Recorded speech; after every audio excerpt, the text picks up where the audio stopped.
You are listening to I Am Refocused Radio with your host, Shamaya Reed. This show is designed to inspire you to live your purpose and regain your focus. And now, here's your host, Shamaya Reed. Hey, welcome to I Am Refocused Radio. We are here once again. And today, man, we have another special guest, just like we do every show. We're going to talk to Chip Nightingale. He is a pastor, international conference and Bible teacher, entrepreneur, and leadership coach. We're going to talk about a special topic today, and I think it's very fitting with today's times and today's challenges. We're going to talk about coaching a team to be unified, and we're going to learn a little bit about Mr. Nightingale, and I just want to welcome him first to the show and say, how you doing, sir? I'm doing great. Thanks for having me, and excited about being with you and your guests. I think this is going to be a great time. And you're not just involved in the church, man. You do coaching, you're an entrepreneur, you do business. So you know a lot about leadership, a lot about techniques and strategies, but also building teams. And before we dive into today's topic, first tell the audience a little bit about what you do day-to-day basis. Yeah, well, now I work for the largest camping ministry in the world called Word of Life, and we're in 80 plus countries. We reach over 1 million young people a year. We have great influence all over the world. It's been amazing to see, even during this pandemic, the influence that is available because of God's grace and goodness. And now I am working as a director of advancement for them. So I'm raising funds, and we're getting ready for a huge capital campaign. But what's interesting is coming into this is seeing how being a coach, a businessman, a pastor in the last 25 years of my life, how it's helped to prepare me for the environment I'm in. And so I'm excited about talking about coaching a team, because I'm realizing that even though an organization is big, doesn't mean we always do a very good job of being a team. And speaking of that, I mean, like I said in the intro of the show, it is a fitting topic for today's temperature in the world with the different challenges that people go through, whether it's personal life or their professional life. When you're unifying a team, what does that actually mean when you're trying to get a team to come together for a common goal? Well, I think what it means is that we're all heading in the exact same direction. We know the vision, we know the mission, and we're moving down the same path. I think what gets hard, and I saw this when in coaching sports, especially in the high school level. You know, when we had a really good team, we didn't necessarily always have the greatest athletes, but what we had was a unified group of men working together, focused together, same vision, same mission. They were doing all of the extra work in the off season to get prepared. And coming into the business world, or even coming into the business ministry world, we all have our ideas, and we have a tendency to move in opposite directions. And it's almost like we're fighting against the grain. And it reminds me of coaching sports with a couple great athletes, but they never showed up to anything. And we should have been good, but we weren't, because the two people who were the talent were just moving in a totally different direction. They had different plans, different ambitions, and it just didn't work. And I'm noticing that even in the culture that I'm in now, right down to this is something that relates to something I'm going through this week. I began to realize that who I am, they start to take on those attributes of the goods and the bads of me. And if I complain a lot, all of a sudden they complain a lot. And to be unified and get us in the same direction, I have to be unified with, first of all, my president, CEO, and then also be an example to my team, so that they'll trust me and they'll follow me in that example. And I got to hold them accountable. I can't give them too much freedom, but I need to give them at least a little bit of freedom. So it's been interesting as I've been massaging this culture that I'm in now, only being there for 2 years and really only being their boss for a year, to see how even in that short amount of time, things begin to shift based just on little things that I might do in the way I communicate to them. And that is interesting because, and by the way, we're listening on Refocused Radio talking to Chip Nightingale, and you talked moments ago of how they kind of mirror your actions. So when you are having a good day, they see that, and when you're having a bad day, they also see that as well.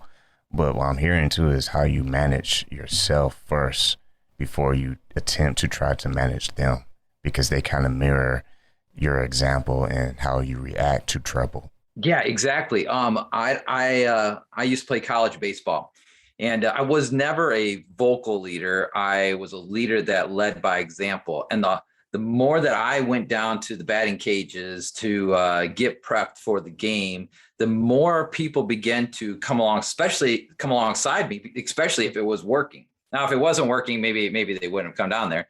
But the more time that I put in there, and all I would have to simply do is say, "Hey, come down there with me." But the moment that I stopped doing it, it was interesting. They would stop too. And I wasn't verbally like, "Hey, let's go." I'm not a rah-rah type of guy, but at the same time, my actions do speak louder than my words. And I think that's a big piece of, especially in an organization, whether it's a church, whether you're in business, even whether you're dealing with your spouse, let's say marriages.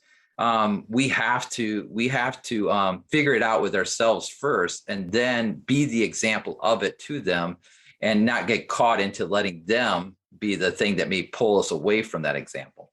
Yeah, I like that again, because figuring out yourself first is kind of like what the show is all about, refocus.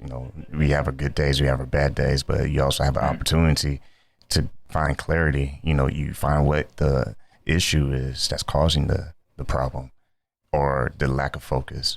But now you have the opportunity, like we are in today's, like I said, temperature of challenges throughout the world that we're feeling throughout the world. We have the opportunity, though, to look inside and say, okay, what should I be doing versus who can I shift the blame to? Because it's very easy in difficult times to say, well, it's because so-and-so or this person or the sun's too hot in Texas. It's always something when challenges come our way. But you personally, because I know you set goals for yourself, how do you gauge that and also not go too far in setting goals to where you're overwhelmed, but also not setting too small to where it's just too easy and mediocre? Yeah, the best, kind of going to more of a strategic planning like strategy, something that I have learned through the business. I set huge goals, and then what I ended up doing was setting too high of goals, and to accomplish those goals, I went into debt, and it became a nightmare, to just kind of keep it very short. But I learned my lessons through that. So when I had opportunities to be in other stages of life, whether it's coaching a sport or whether leading my church, that I set more realistic goals. But so I would set like a 10-year goal with the objective, this is what I'd love to see in 10 years.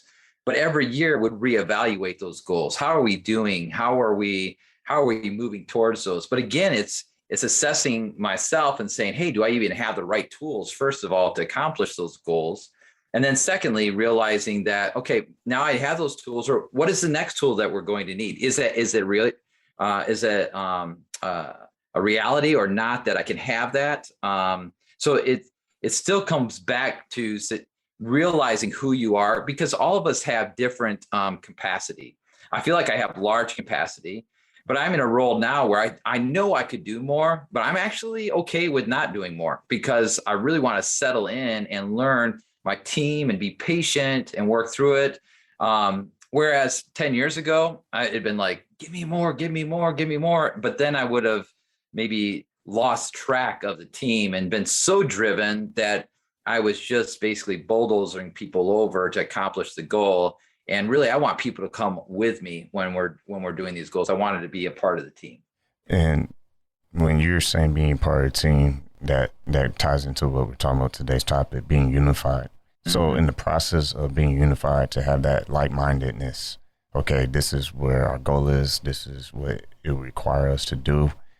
When it comes to managing the process, what are some of the things that you learn in the process of managing? Are there times where we had to readjust or kind of be adaptable to unforeseen things that will happen? Like they say, life, quote unquote, happens. It rains, it pours, but the sun shines again. When it rains and the storm starts coming, how have you used your experience or seen your experience when you are managing to adjust? I think I have a great illustration for that that's happening right now. Part of it starts with listening. listening to the team. And this week I began to realize I'm not a touchy-feely type person. I'm someone, I just do the task, and I'm good with just accomplishing the task. But I'm beginning to realize I have people on my team that need me to say, you're doing a good job. They need me to listen to the stories of how they got from point A to point B. I personally don't need that, but as I'm listening, I'm realizing half my team does need that. And even though I was diminishing it and kind of taking some of those things away from our meetings, I began to realize that I still need those things in some of the meetings. I maybe not need it all the time because they can get out of control and people talk too much and we don't accomplish anything at all. But I need to know the type of people that are part of my team. We are relationship building people. We're out raising money. We're out there building a bigger team than who we are through donors who are supporting the ministry. And those type of people, they like to talk, they like to get their words out, they like to express themselves. And I have had to learn my team, just take a step back and not be so prideful to say, well, this book says this works and this book says this works, but actually go, okay, what is really best for the environment of the team that I have? And what I noticed this week is that what I turned around and said to them is said, I want to serve you. I know that I'm your boss, but my job in this is to make your job easier and better. So how can I do that? How can I serve you? And you saw the walls start to come down and they started opening up and saying, yeah, we need these things. We need these things. And I wrote those things down, and we're already adjusting our meetings based off of that. And because I want us to grow unified as a team. I don't want me just to move in a direction because I think that's where we got to go. I want to go with the team. And so that when we get there, we're a much larger team that can do even more for the ministry that we're a part of. Once again, listen to Audrey Focus Radio, talking to our guest today, Chip Nightingale, pastor, international conference, and Bible teacher, entrepreneur, and leadership coach. You mentioned the word book earlier, and you also might as well go and dive into it because I think dives into today's topic as well. Ceasefire and finding peace when all you see is conflict. And the reason why I think that's an interesting next segue is because in order for people to be unified, I think sometimes broken pieces, conflict, storms, they kind of expose our weaknesses. And that also gives us opportunity to, I guess you can say, get it together. Well, a couple of years ago during this pandemic, I lost my dad, and through COVID, it was almost 2 years ago. It'll be 2 years ago in August, and the Lord had convicted my heart about conflict resolution, how we deal with conflict, and I wrote this book thinking through some of those things. But what really caught my attention was James 4. It says, "What causes quarrels and what causes fights among you? Is it not this, that your passions are at war within you?" Meaning I care more about myself than really I care about others. Or you could say, I love myself more than I love people. And during the pandemic and losing my dad, I began to realize that the truth is that if I'm a follower of Christ, I need to love them the way Christ loved me. In spite of who I am. I'm a wicked sinner. I've done some crazy, crazy things. That's a whole nother topic and story. And what God has rescued me from is incredible. But in order for us to help rescue other people, whether it's helping to be unified, I have to set aside my personal desires, my personal wants, my personal love for myself, and love them the way God loves me. Really, that's why I wrote the book, was more or less to say, hey, let's take a ceasefire. Let's take a step back and reevaluate, why are we so passionate about this thing that's creating conflict? Think about the shootings and wars and all this stuff that's happening around us today.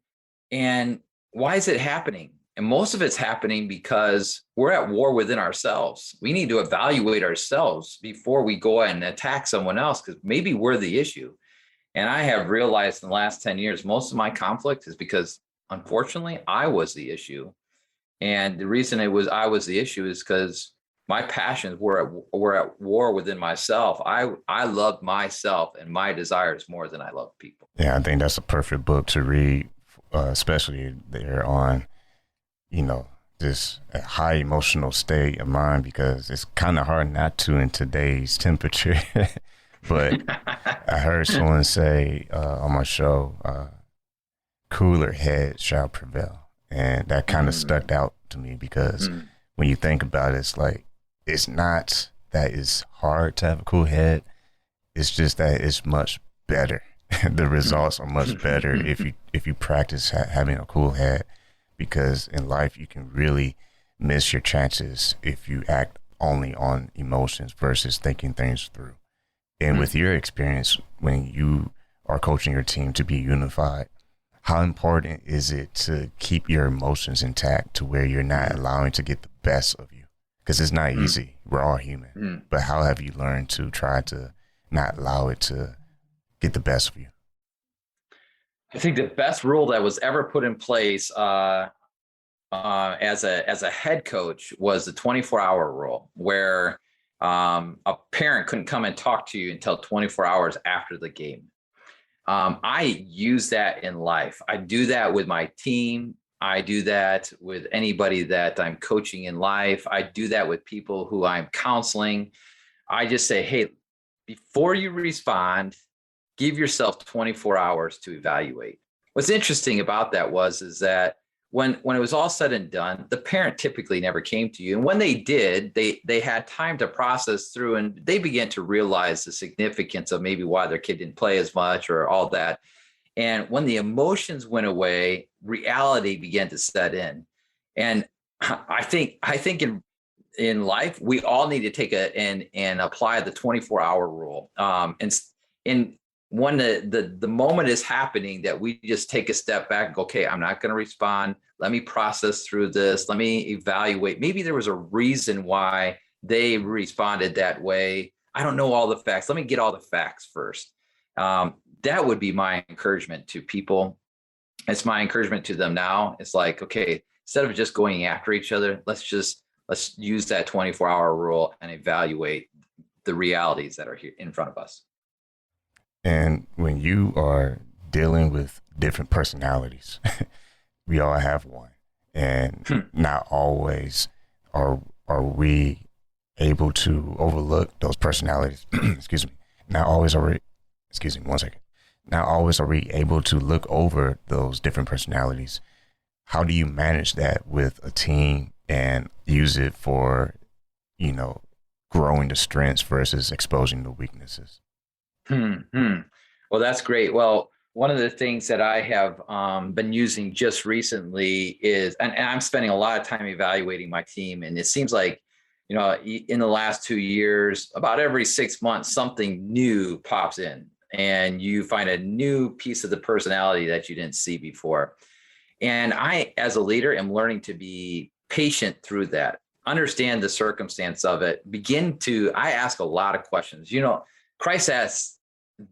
Jesus asked a lot of questions in scripture. And there's a reason why he asked the question, because most of the time the question draws out the response. And I'm realizing it is so much easier just to ask the question. And when you draw out the response, they turn around and go, oh my goodness, this sounds really dumb. All I'm saying is I. And it's like, yeah. And they actually resolve the problem themselves. And what's interesting is that that's what happens in scripture too. But we don't ever, for whatever reason, follow that path. It's like we think we have to have the answer. I'm learning that I probably don't have the answer. I just need to be patient through the process and ask the right questions, because probably the answer is going to come. Once again, listen to I'm Refocused Radio, talking to Chip Nightingale, a pastor, international conference and Bible teacher, entrepreneur, and leadership coach. He also currently serves as the director of advancement at Word of Life Fellowship. And we've been talking about today's topic, coaching a team to be unified. We have about 6 minutes left, but in this interview, I have to ask you about your faith, man, because it would do justice.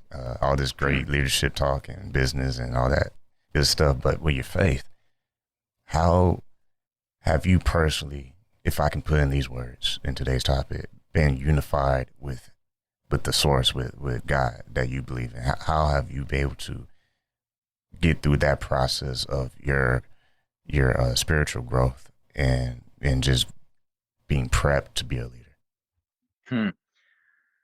I think it's taken pressure off. My faith in God is basically put me in a position today where I don't have to be the answer. He's the answer. He's the God with the cattle, the 1,000 cattle on the hill. He's the God that's in control of all the resources and money. I remember when I took this, when I was asked to take this role, our church was doing great, had grown 1,000%, had grown from 75 to 750 in 6 years. We had 5 or 6 pastors, and then we took over our camp that was in debt. We got them out of debt, and they're doing even still well today. And I got asked if I'd come and be a part of this role. I'm not a fundraiser. And I was going, why would I do this? I've got this perfect job, this perfect scenario. And God just kept stirring within my heart. Do you have faith in me? Do you have faith in me? Do you have faith in me? And then I took the job, and then I got laid off because of COVID and the whole, it was like, God, what are you doing? He's kept saying, do you have faith in me? Do you have faith in me? And then my dad dies, and he goes, do you have faith in me? Do you have faith in me? And God has been using the circumstances that he has allowed me to go through in the last 25 years of my life to be firm and founded in who he is. And I began to realize in the last couple of years, this isn't about me. This is all about what he is doing. And my faith is what drives it. I feel like, I truly feel like tomorrow's could be my last day. So I need to do everything I can today for his kingdom. And so that's how I live my life. That's what that's really the thing that drives me, is knowing that, hey, he's got me here for a reason. And I'm going to take every opportunity I can to be a servant of his. And speaking of servant, when you said earlier in the interview, when your team will watch you and then follow you, not just because of your words, but because of your action. I have to ask this question too. When we fail to take action, what do you think are some of the consequences that we could face if we choose to be passive versus to be active? Great question. There are times that I have blown it. And then when I blew it, I still didn't deal with it. And when that happened, bitterness began to set in within my life, and it destroyed relationships. Some of them were able to be restored, but many of them were not. And through those processes, I've learned the importance of dealing with things right away. And it kind of goes back to my book, Ceasefire. It's just, God tells us don't let the sun set, because you'll let Satan have a foothold in your life. Well, leaders understand that is reality. And I think we take it in the context of just at home. It's life. And when bitterness sets in, bitterness continues to grow, and it will have effects on things that you don't want it to have. And so I consciously work pretty hard. I just did it the other day. It was just a timing issue in a conversation I had. But I needed to start the conversation when I met with them again to say, hey, I am sorry, the timing of that was wrong. Will you forgive me? Just so that we could settle the air so that we could have a normal conversation. And it did. Immediately, you could feel the weight from his shoulders just, float away. And we had a great meeting, great conversation. But what I realized, I have to realize that unity is more important than my way. And so I have to set aside my pride and say I'm not always right, and I have to trust that God has placed all these other people around me so we can be unified. You've been listening to On Refocus Radio, talking to our special guest today, Chip Nightingale, and you can go to his website, chipnightingale.com. Man, time always goes by fast, but I'm gonna let you have the last words. What would you like for our listeners to know, and some resources that they can attain from you? Yeah, well, I would love to have an opportunity to talk to you more topics that have to do with conflict or building unity or building teams, growing teams, strategic planning, those types of things. And they can just reach me there on my website. They can find my book there on my website. But I would just love to engage with people. I love coaching people. I love having these conversations. They energize me because I'm passionate about investing in people. That's what I loved about coaching high school sports. It's investing in young lives, and you can see it. You can see the transformation that takes place, and that's my hope and that's my desire. So thank you so much for having me on your show. Once again, listen, I'm Focus Radio talking to Chip Nightingale. You can get his book that we were talking about in the interview, Ceasefire, Finding Peace When All You See Is Conflict. And today's episode, we're talking about coaching a team to be unified, but make sure you check out his website, chipnightingale.com. I want to say thank you, sir, for taking time in your schedule talking to I'm Focus Radio today. Well, thank you very much. And it's been definitely a privilege to be here. I Am Refocus Radio is brought to you by Foo 4 Star and Holy Crab. Foo 4 Star is a family-owned Asian restaurant in San Antonio, Texas. We have been a local favorite for Asian cuisine for over 10 years. With nothing but full smiles and fast service, you'll be leaving satisfied. Come on in for some authentic Vietnamese food. Holy Crab is one-of-a-kind Cajun Creole-style seafood restaurant located in Universal City, Texas. We offer traditional seafood items as well as chicken and steak. We also offer seafood boils. Come give us a try. You won't be disappointed. You can find these two eateries in Universal City, Texas at 2921 Pat Booker Road.